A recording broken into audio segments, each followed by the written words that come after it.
आदि प्लीज हवा हवा दे थोड़ी भाई. બંધ કર તારી આ શાયરીની દુકાન. કવિતાના નામ પર તું જે રાઈતો ફેલાવે છે ને, સાલું એના લીધે છે ને મારા સૂર અને તાલ બંને બગડી જાય છે. સિરિયસલી. સંગીત એ મારી જાન છે, સમજ્યું? અને મારું આ દિલ કોઈ એવા માણસની રાહ જોવે છે જે પોતાના દિમાગનો યુઝ કરતો હોય, નહીં કે તારી જેમ માધુરી કે શું સમથિંગ પાદરી કે ચાંદની જેવા ફાલતુ રાઇમિંગ વર્ડ્સનો યુઝ ના કરતો હોય. મારે પણ પ્રેમ જોયો છે, પણ આદિ પ્રેમનો મતલબ એવો નથી કે તું આખો દિવસ ડાયરી લઈ અને મારા ઘરની બહાર વોચમેનની જેમ ઊભો રહી જાય.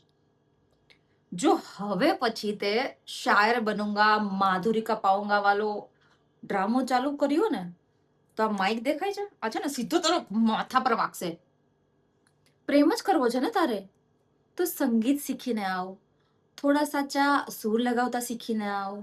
બાકી આ માધુરીનું દિલ છે ને એટલું સસ્તું નથી કે તારી આ ફાટ ફાયેલી વોટેવર શાયરી ઉપર છે ને પીગળી જાય. ચલો બાકી બધી વાત પછી, પેલા જા અને જરા છે ને સારી શાયરી લખતા શીખ્યા.